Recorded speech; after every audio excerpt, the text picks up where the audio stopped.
This episode of Under the Apron is sponsored by Anchor. If you haven't heard yet, Anchor by Spotify is the easiest way to make a podcast with all the tools you need, all in one place. Just type in anchor.fm on your browser and start creating that podcast that you've been talking about starting all year long. Take advantage of Anchor's creation tools. You can record, edit, add music, or any type of audio you like right from your phone or computer. Anchor will then distribute your podcast on many different listening platforms, such as Spotify, Apple, Google, or even Stitcher. And that's just to name a few. It's everything you need to make a podcast. And want to know what's the best part about it? Absolutely, totally free. Join us and download the Anchor app on your phone or go to anchor.fm on your browser to get started right away. Link will be in the show notes.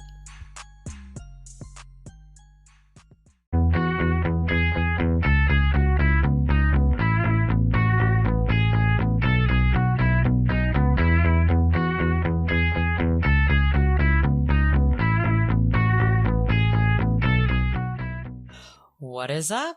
This is Fuck It, Let's Talk with your host, Christine. Monthly, I'll be here to discuss the ups and woes of parenting and explore topics with other parents, or not parents, in hopes of finding a little sanity. Just a warning, the keyword here is puke. Eventually you'll get it. So come join me where we explore honest takes on parenting and life. Don't forget to follow on Spotify or subscribe wherever else the podcast is available. Be sure to check out the polls on Anchor, where you can also show some support if it tickles your fancy. And if you want more, head on over to the newsletter, F It Let's Talk on WordPress. I look forward to chatting with you. Fuck it. Let's talk.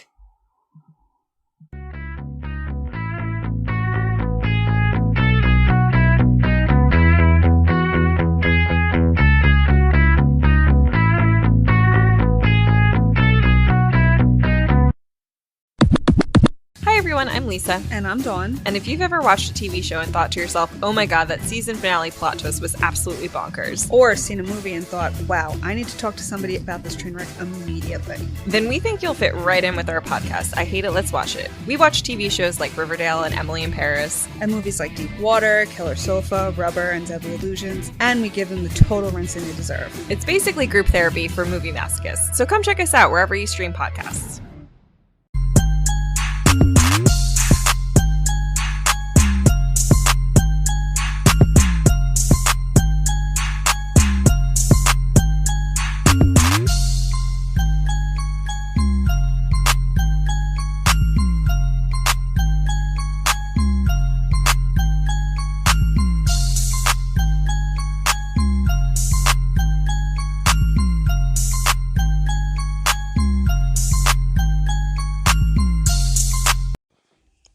Welcome back, you beautiful podcasting nerds. This is episode 95, and we are back with a brand new episode where nothing is as it seems down here.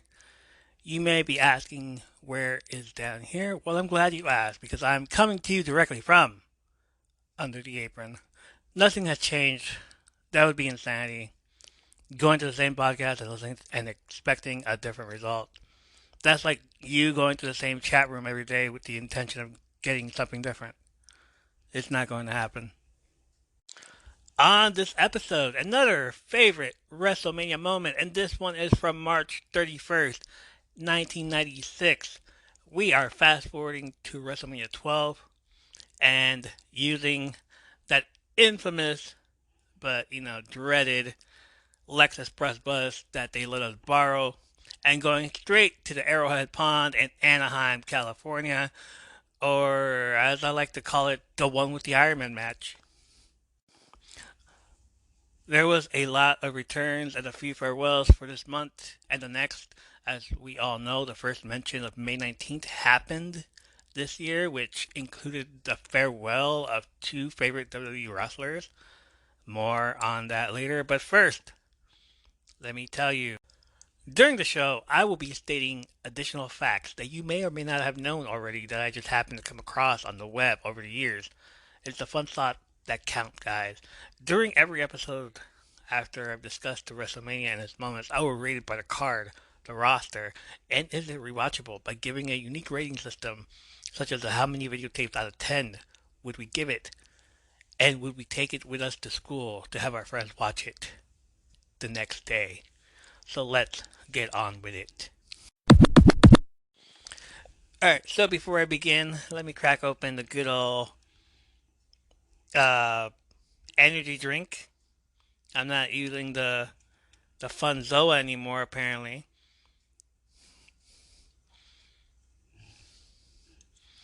Let me pop open the Zoa. No, I'm kidding. It's Aftershock. Still no caffeine. Or natural caffeine. No, zero sugar. I couldn't get my hands on the Zoa, so I'm popping open a shock, which I believe is an Aftershock Energy, and this one is blueberry. So it just tastes the same like the Zoas. So regardless of if I'm having a Zoa or an Aftershock Energy, let's go. Whoa, that's freaking beautiful. I was going to start off the math. Oof. Damn. Hey, what's up? I was going to start off with the first match that was shown on the broadcast, and it's on Peacock. But the dark matches were just downright ridiculous, not to be discussed. First dark match of the night: the Body Donnas defeated the Godwins for the vacant tag team championship. Mr. Scissor Me Daddy Ass Billy Gunn was in the hot tag team in 1996 called the Smoking Guns, and in February he was forced to vacate the tag team belts to undergo neck surgery. So the tournament was announced, and the teams consisted of the Body Donnas defeating the Bushwhackers. Yes, the legendary Bushwhackers were back around 1996. That wasn't fun at all for us, but you get the gist of it. Savio Vega and Razor Ramon defeated the 123 Kid, the traitorous 123 Kid, 123 Kid, you know the Kid, and another traitor, Tatanka. The British Bulldog and Owen Hart defeated Barry Horowitz and Hakushi. Bless you. And the Godwins defeated the New Rockers. What? They were trying to go at the New Rockers. Mario Jannetty got a new guy. Al Snow renamed him Leaf Cassidy. Or somewhere around there. Leaf something. And in the first round of the tournament, they were gone. By the second round, it got a bit weird. The Godwins defeated the British Bulldog and Owen Hart in the semifinals, and then the Body Donnas defeated the team of Savio Vega and the replacement partner of Steve Austin.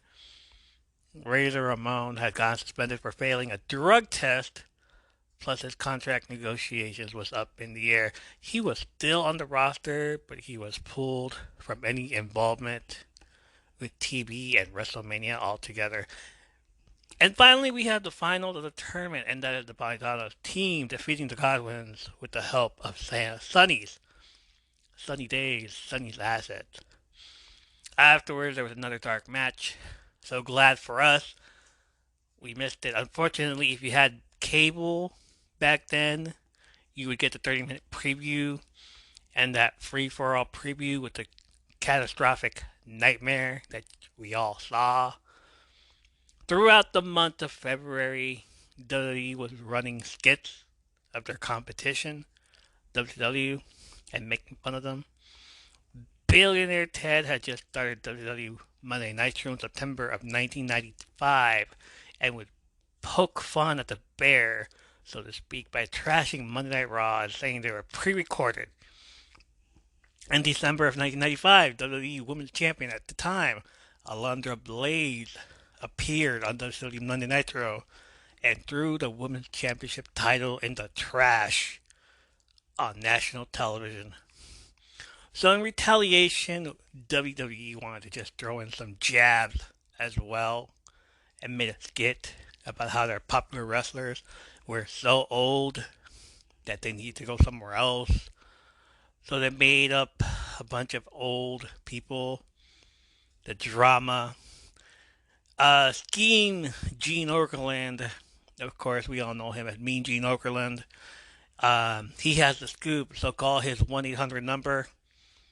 They turned it all around. They made it seem like his 1-900 number. You know, those 900 numbers go somewhere else. There was the Nacho Man, Randy Savage. Oh, yeah. With his little. Do I have one around me? No, I don't. Apparently, I forgot to bring one because I did buy a few of them. His Slim Jims. You'd snap into them. And, of course, the coup de grace. The huckster. You know who they're making fun of there, correct? The freaking Hulkster. It all culminated at WrestleMania 12 in the free for all. We hated that free for all when the Huckster, fought the Nacho Man in a no contest with the parody of Ted Turner, Billionaire Ted, as the special guest referee. After this event, the whole sketches were canceled, but was found quite amusing by Ted Turner.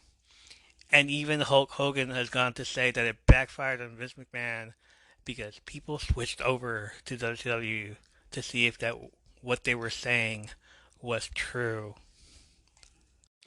First match of the night, the British Bulldog, Owen Hart, and the man they call Vader defeated Ahmed Johnson, Jake Roberts, and Yokozuna. The match lasted 13 minutes and 8 seconds.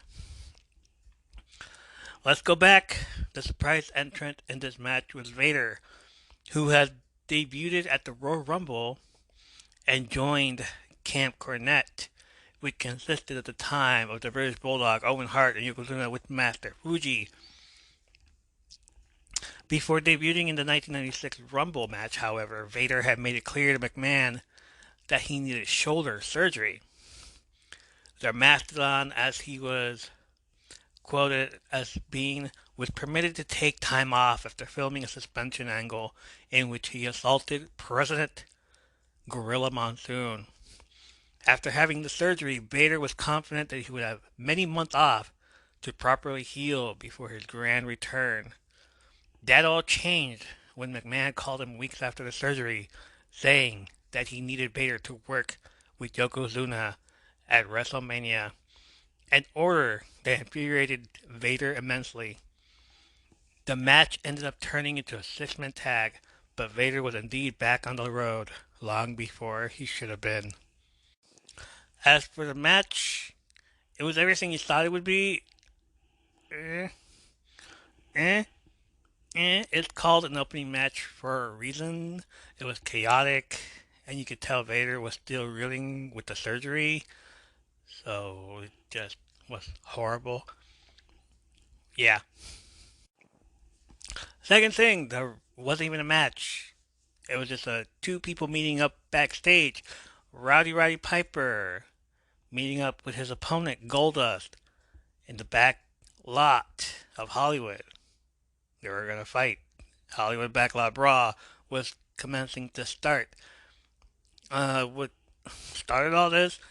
Kind of a I gotta tell this story before I tell that story kind of situation. Scott Hall made no bones about why he jumped to WCW. More money and a lighter calendar. At age 37, it could have theoretically been his last chance at big money in the business, as Ramon Hall was set to do battle with Intercontinental Champion Goldust at WrestleMania 12 in a Miami street fight. When Scott Hall faxed his resignation to McMahon in February 1996, McMahon ordered the match for WrestleMania to be scrapped. By coincidence, Hall had failed a drug test around the same time, and WWE used the dirty sample to cast him out.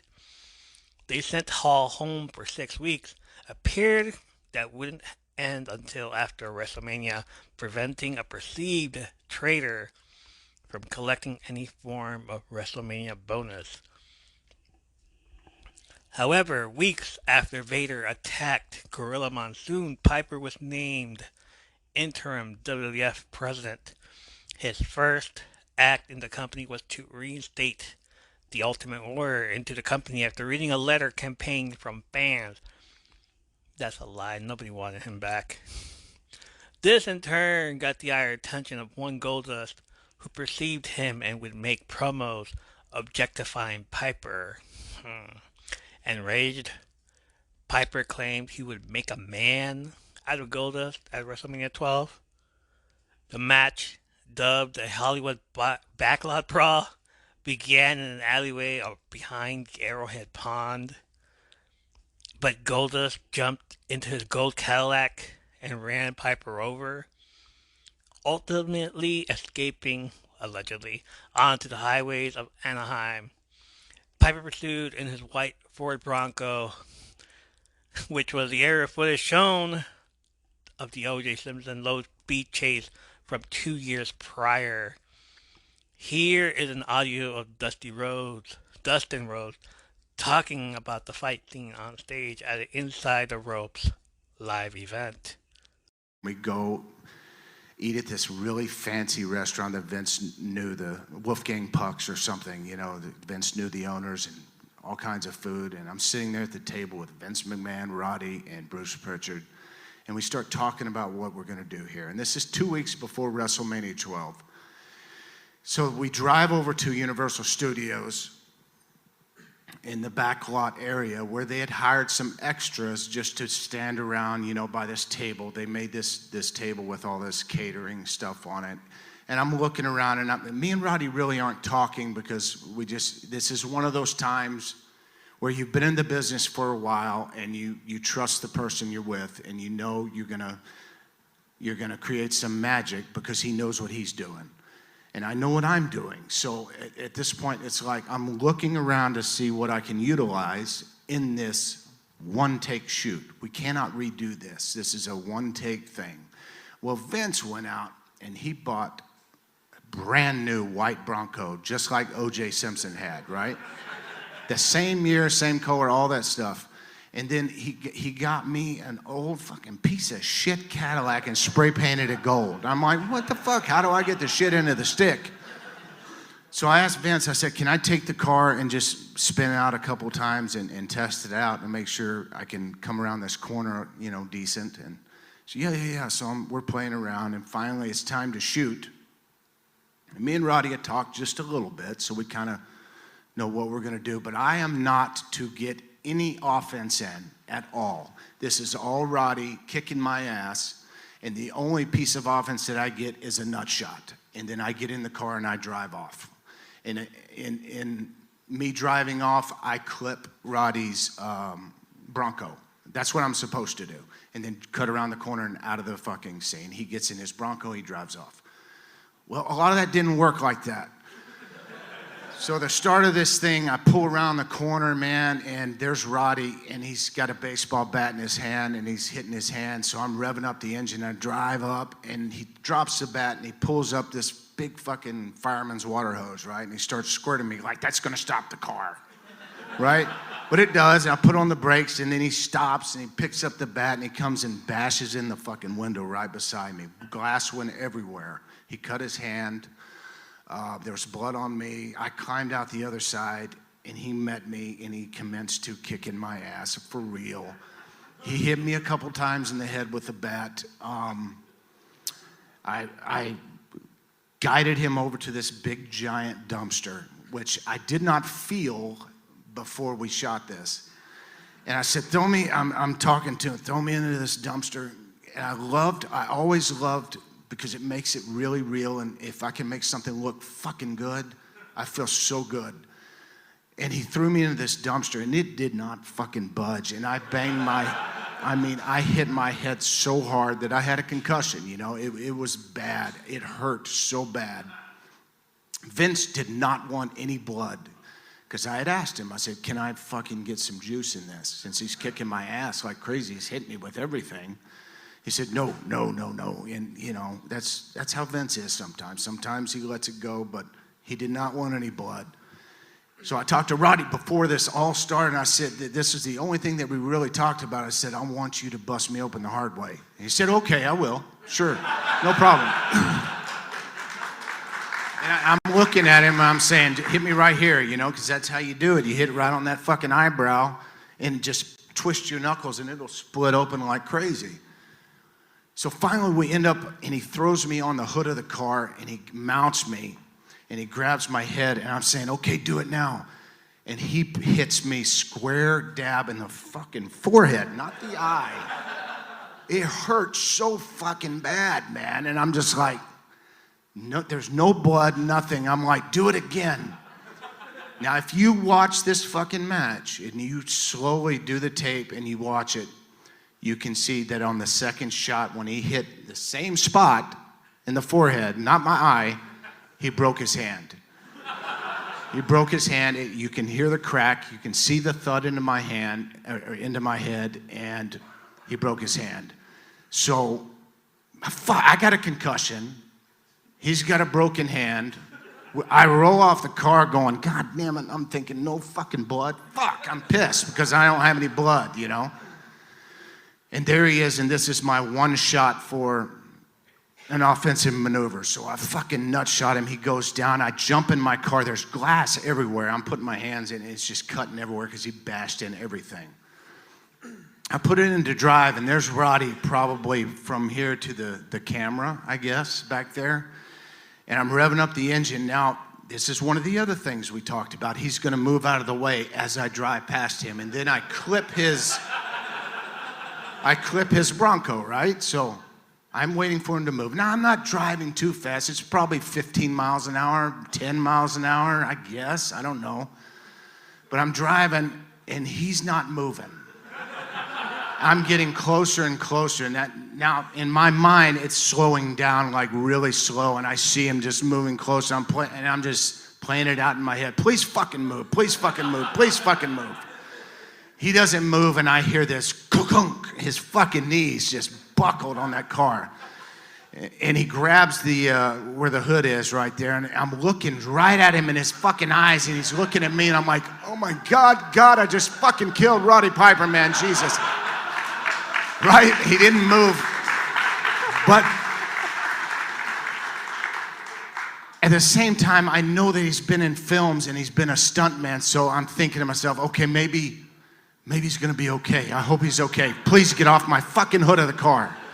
I've already passed his Bronco now, so I can't hit his Bronco. He rolls off, I drive off. I drive around the corner, they cut. I mean, he does whatever he does, but they cut the thing right there. And I come back, and all the extras that were there, this is a long story, sorry. All the extras were there, were looking at me, and I'm still like this today. I'm very kayfabe. I really believe in keeping secrets and things. And I know it's changed over the years, and sometimes you just have to accept it, but that doesn't mean I do. And I'm very kayfabe, and all the extras are walking up, man, you did a great job and this and that. I'm like, get the fuck off of me, man. Like, I'm acting pissed. I'm acting pissed because I just got my ass kicked, and I wanted it to be real to them. They shut down, and I made it believable to them, which is good, It's good. We need that now. Our youngsters need to make the fucking people believe that something serious is going on in the ring, and that's a lot what's missing. And I did that, and I'm watching the video. Vince is in the back here. Roddy's upstairs. He's not watching. So he's nowhere near me, so I'm really kayfabing. And the thing is over. I'm watching the thing back, and I'm just grunting and just like shaking my head and fucking acting kind of hurt but pissed off. And they shut down really quiet. The thing gets over, and I just get up, and I just throw a chair, and I walk off. And they all were going to Vince like, man, he's really pissed. And Vince was, yeah, we got you, motherfuckers. I went upstairs, and I gave Roddy a hug, and we're both complaining. God damn, you fucking hit me in the head. You broke my hand on your fucking head, Dustin, Jesus. So Vince takes us both to the fucking hospital, right? Both of us. And he's sitting in the hospital waiting room, talking on the phone. I can only think he's calling Linda, right? And they're putting a cast on Roddy's hand, and they're fucking checking me out for my concussion and stuff like that. 2 weeks later. Now, this is 2 weeks before WrestleMania. You're listening to Mama Murdered a Podcast. I'm your host, AB. Mama Murdered a Podcast is a podcast where me, the mama, will be killing it on the podcast. We'll be taking a deep dive into things that are hard to talk about and even harder to believe that these things actually happen in the world that we live in. This entire podcast will be a trigger warning. I'll be talking about triggering topics while I dive headfirst into a lot of the cases that I'll be covering. New episodes will be released every week on Wednesdays because nobody likes Mondays and because Fridays are for day drinking and barbecues. Some of the case topics will be murder, of course, serial killers, like Dennis Rader, the BTK killer, missing persons cases, like 5-year-old Summer Wells, who vanished from her own yard in broad daylight in the middle of June in Tennessee in 2021. And especially the ones where it kind of seems like they just vanished into thin air, like Brian Schaefer. He walked into a bar, but he never walked out. He's still never been seen again. I'll also be covering cold cases and lesser-known cases. Join me every Wednesday to talk about all things tragic, murder, and things that happen in the downright ugliest sides of society. If you like what you hear and you want to support the podcast, you can rate me on Spotify. You can also leave a review and rating on Apple Podcast. You can follow me on Twitter and Instagram at murdered_mama. All of these things are free and they only take about a second to do, and it really does help grow the podcast. If you have any case suggestions, please send them my way. You can send them to the email address mamamurderedapodcast@gmail.com. Before I continue, the candle that I got from Dark Fate Creations is almost out. It still smells like Fruit Loops. So I'm probably going to get another one, and I have my eyes on one, and just in time for April. That's birthday month for those that don't know. The one I got a few months ago for Christmas from them was called Serial Killer. And according to the creator of the candle and owner of Dark Fate Creations, Liz Newman, friends since high school by the way, she was inspired by the Halloween episode I did in October. So I'm definitely going to be ordering Let Them Eat Cake. And this one smells like lavender, vanilla, and buttercream, deliciously blended to create an elegant slice of heaven, aka cake. For those that are new here and want to support a small business, check out Dark Fate Creations. Their candles are vibrant, colorful, marble tops, amazing, mouth-watering fragrances, fueled by lovely braided cotton wicks. Paper threads woven into every cotton wick for clean, romantic, slow, and consistent burn. Each candle is unique from the next, as they are hand-mixed and hand-poured, right in Grass Valley, California. They use only coconut and soy waxes, paraffin-free, for a safer, cleaner, and longer burn time. That's almost 72 hours. They not only care about the look, fragrance, and quality of their candles, and as well as the other products, but also the effects they have in your homes. So just check out some candles. I burn mine every other night. I'm about to start the podcast, and don't forget to include a car diffuser. The link will be in the show notes.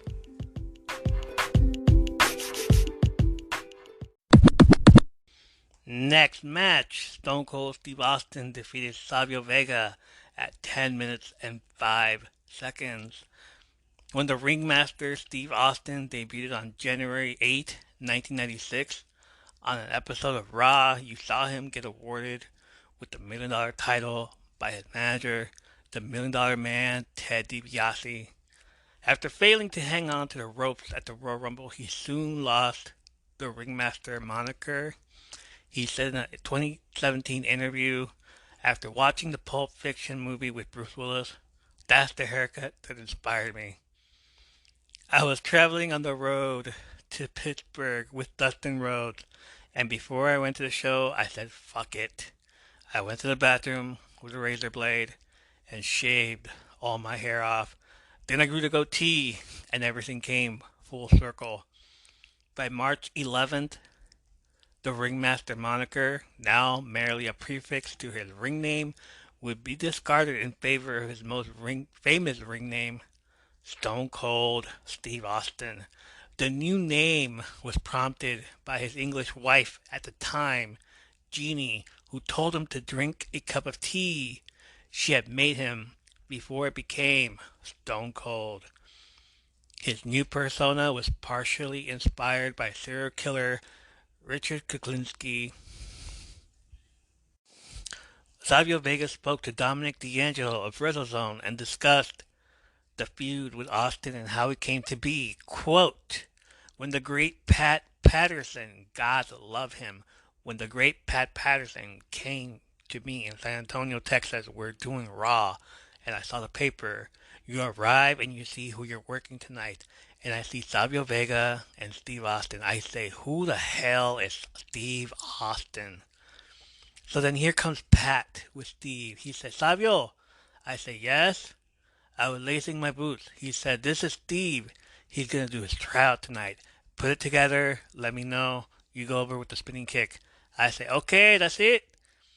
So this is what I say to Steve. I say, brother, I don't know you. You don't know me. This is the way I do this. He said, okay. I said, let's call it in the ring. He said, all right. When he said that, I said, right. I'm cool. I know what I'm going to bring. I don't know. I don't know what he's going to bring. I just want to take care of myself. I don't want to get hurt. My friend, when we finished the match, we got the people up and we went to the back. I wait for him, shake his hand and say, brother, what a fucking match. And he's all like, oh, it was good? I said, brother. Pat comes to me and say, Savio, tell me. I say, did you see it? He said, yeah. You tell me. I'm like, I think it was great. He's like, it was great? It feel? How it feel? I said, easy. He says, okay, tomorrow you guys working again. I said, all right. So we working again, and now I'm happy because I know the tools that he brings. And man, then from that point on, we got married for almost a year, working every night. They give us pay-per-views. They give us the Caribbean Strap. They give us Wrestlemania. So I say, we have such great chemistry. It was easy. He worked for Texas. He worked for Atlanta. He worked for Florida. He worked all that area. And guys that came down from that area work here in Puerto Rico, and many of them work with me. So by that time, we just had one book of the rules was take it easy, get out of the ring, and in one piece, and make the crowd happy. So that's what we did. We did the basic stuff. Savio Vega then told a story of a match on the WWE live event he had with Austin. The pair went so long that some WWE superstars in the back weren't too thrilled with having to wait for the ring time, including the legendary Undertaker who had other things on his mind. One time, he says, we were in this time. One time, he says, we were in this town and we worked for 25 minutes. Steve and me, we forget about everybody. We are bumping. We are so happy of what we just did. And he come back and we went to the dressing room. I remember Yokozuna was there. The BSK guys were there. And Taker just looked at me and said, motherfucker, we have to go next. And you guys want to take the ring? I just went like this. I'm sorry, man. He's like, what the fuck? There's a bar waiting for us. He's like, what the fuck? There's a bar waiting for us. Oh, man. I love when Savio Vega explains the story. He's a character on his own story, so I had to include it in there as well. Oh, the match was really great as well. They both killed it at WrestleMania. Stone Cold Steve Austin used the $1 million belt to hit Savio Vega and then incapacitate him, knock him out, I guess, which he applied the $1 million dream and he won just like that. Oh, that was great. I love that one. The next match was the Ultimate Warrior defeating Hunter Hearst Helmsley. That's right, Triple H. Man, 1 minute 39 seconds. You heard right. One of the most memorable spots of the match saw Helmsley actually land the pedigree, only for Mr. Warrior himself to immediately no-sell the move, quickly regaining his vertical base in a supercharged fury. As the story goes, Helmsley was troubled by Warrior's insistence on brushing off Hunter's finisher en route to ripping him to shreds. The junior clique member went to Briscoe to express his concerns, and the longtime backstage agent implored Helmsley to salvage the pedigree. while professing that the match should be a little more even. Gerald Briscoe even accompanied Hemsley on a return visit to Warrior in an attempt to persuade him toward a more competitive match, but Warrior clearly did not budge. Yeah, this is the reason we don't like Warrior anymore. Sorry. Sorry, not sorry. He sucks. Cheers. Aftershock. All right.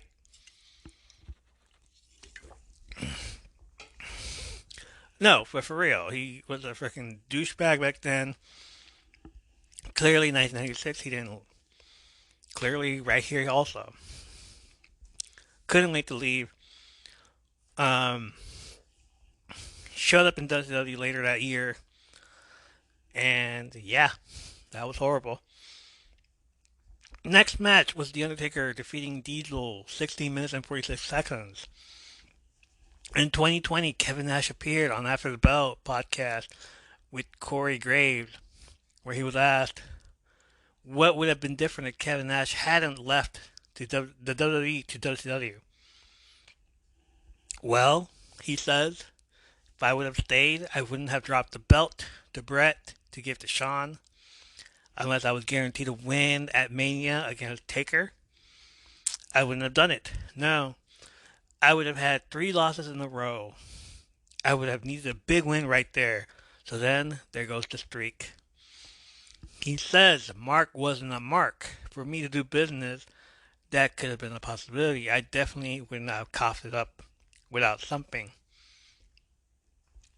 Diesel lost to the WWE Championship to Bret Hart at Survivor Series 1995. He participated and got thrown out by Shawn Michaels at the Royal Rumble in January 96. He then went on to lose to Bret Hart again at In Your House in a steel cage match in February of 1996. And then he lost to The Undertaker here, putting him at 5-0. Because he was leaving anyway. WWE had him lose all his major pay-per-views and events until the May 19th incident happened. Finally, Roddy Piper defeated Goldust at 16 minutes and 46 seconds. Here is more audio from Inside the Ropes. 2 weeks later, I'm the Intercontinental Champion. We arrive in LA, and 3 days before, we're doing a rehearsal of what Vince's vision is and what he would like to see. And I'm thinking to myself, man, we need to add to this here, because he was looking for a way out of the match. He didn't want Roddy to win the IC title, but he didn't want me to lose the IC title. So we had to come to a middle ground there. And I said, Vince, what if Roddy ripped my clothes off and I had women's lingerie underneath? And then Terry, Marlena, would cover me up with my robe as I got out of the ring, and we just kind of ended it like that, you know? And then Roddy would have his son come in the ring and stuff like that, and that's how we got out of that match. But when it's our time to go, they show the thing that we did 2 weeks earlier at the back lot. Then they show the chase scene. Then a match happens, you know, and they go back. Oh, my God, I guess they're coming to Anaheim, you know, in L.A. Looks like they're coming this way. Roddy's chasing Goldust down the fucking highway, but it's OJ that they're fucking piped in there, right? It's the OJ scene. So we're waiting in the back of the parking lot, and the thing is, he's supposed to give me a 3-second head start. And I'm supposed to bust through the barricade and go down the ramp, which curls down to the left. So they give me the cue, and Roddy's supposed to wait 3 seconds, because when I get out of the door and start running into the arena, he's supposed to, Vince wanted some car carnage, man. He wanted him to bump into my door and just smash the shit out of the door. Well, it didn't work like that. They gave me the cue to go, man. It's our time. Oh, they're pulling in. Oh my God, this is mayhem. It's fucking gonna be crazy or whatever. And I pulled down I bust through the barricade. He doesn't wait 3 seconds. He's pretty close. He's pretty close on my ass. And I pulled to a stop, and he's so close that I tried it, but I knew I wasn't gonna make it. So I pushed it open, the door open so fast that it slammed, because it was that close. There's no way. He would have killed me. And he rammed into the side of the door, and I just ended up crawling out the other side and ran inside, and I'm waiting there. And this was back when they had the tunnels, which was really cool. And I'm sitting there, and Marlena's there. She's consoling me, and I'm down on the ground. I just got my ass kicked. I had to make my makeup just like it was 2 weeks before. There was blood on my suit from the fight, you know, and the stuff, and had to do everything really kayfabe and keep it as real as possible. And here comes Roddy through the back door. He's looking for me, right? So he starts coming at me, and Marlena and myself are backing up through the tunnel, and oh my God, I'm in the fucking arena now. Holy shit. How did this fucking happen? How stupid am I to fucking come here to the arena, right? And I'm looking around, and they're fucking booing and this and that, man, and the bagpipes hit. The fucking music hit, and that place came unglued, man. It was fucking, I get chills about it every time I talk about it. It was incredible. And he walks out with his fucking walk like he does, man, and he's doing the slow walk, and I'm just like, no. And he's backing me up all the way to the ring, and we have our good little match. It was not bad. And he finally ripped off my clothes, you know, and we did it, and it was awesome. It's one of the things that stood out in some of the pictures, man, was the fucking women's lingerie, which I went to Fredericks of Hollywood, some she-male fucking shop, and got all this fucking gear, like a 6X fucking lingerie with net stockings and shit. So anyways, I rolled out, we get to the back, and that was history. That was WrestleMania 12 for me. I gave the suit to his son, not the lingerie. I don't know what happened to that lingerie. I wish I still had it, but that was WrestleMania 12 for me, man. And I had no idea that was going to be. I hadn't really heard of WrestleMania moments back then in my career. So as I look back on them now, that was my WrestleMania moment, was WrestleMania 12. I start tearing up when I start talking about stuff like that, man. Sorry. That's going to do it for this episode. I know there's one more match left, and I want to do a very special episode on that one. The Iron Man match between these two is a 1 hour long. So what I will do is have my reaction for that match. I haven't seen it since long ago, and if you heard me interview friends on here, there's one question about that hour videotape. This match is on mine. So join me in a few days where I will do a very special episode of my live reaction of this 1 hour match with the sound off on the TV, of course, with possibly my own commentary. It could go either way, either good or bad, we just don't know. There was another reason to celebrate this past week. I got an email from GoodPods, the app where you can find any podcast. Kind of like Goodreads, but for podcasts. This podcast that you're listening to right now, this one right here, that you're here with, talking to you. Yeah, me right here. Yeah. This podcast was ranked number 7 on the top 100 wrestling chart. And number 17 on the top 100 sports chart. How you doing? So thank you those that have made this happen. I really appreciate you all.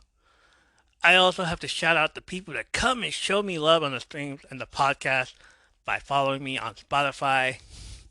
I have 72 followers now, thanks in part to the large community of podcasters on Twitter. And of course, the usual listeners that I have here already. I really appreciate you all. The other shout out, of course, is for the following people on my streams or blogs. And they are Hydrangea Water, OG Just Peachy, Just Lady Jade, Menace Smiling, Miss Disrespectfully, Brenda Lamore, Zach WWE, Babel V, J Blue, Kush Queen, Mermaid Queen of the Sea, Blue Dream, Miniature Dancer 51, Sensitive Angel, Susan Sugar Baker 0304. Check out poetryandpainting.com. They have a cool comic book out there, cool webcomic. I'm gonna have to check that out pretty soon. Because they sent me free samples of it. So I gotta like read it and show it off to you guys. Sarah D 2025, Goody Girl, Gizwick Ninja, Ellis Clementine from the Fuck It, Let's Talk podcast. She is always around when I need her. She's awesome. Y'all should check it out. It's called Fuck It, Let's Talk podcast with Christy. Next one is California, Babel B again. For some reason, she's on here twice. Jolene, Still Lonely, CC Bear 123, and Bloody. Thank you for being the live stream and holding it down for me, for your support, for following me, or even listening to the podcast. You guys are amazing. It's the only thing I can do is show you guys some love on this podcast. That's going to do it for us. Thank you for support tonight. Those that have been listening, you can find us on other sort of social or audio streaming platforms at our Linktree, linktree.com/from under the apron. It has a link to our blog, socials, Twitter, Instagram, YouTube, plus any of your favorite audio streaming devices such as GoodPod, Spotify, iTunes, iHeartRadio accounts, where you can listen to us as well as leave us a comment or a 5-star review, which helps us be discovered by other fans of wrestling and podcast. Like this one right here from Pod Page, is that what it is? Yes, from the Pod Page. It doesn't say the name of who sent, but they gave me a 5-star review, and they said, quote, great host and absolutely killed it when it comes to wrestling history. Such a smorgasbord of wrestling content. There's literally something here for all wrestling fans. Give it a listen and you won't be disappointed. End quote. Thank you very much for that. I really appreciate you. Awesome.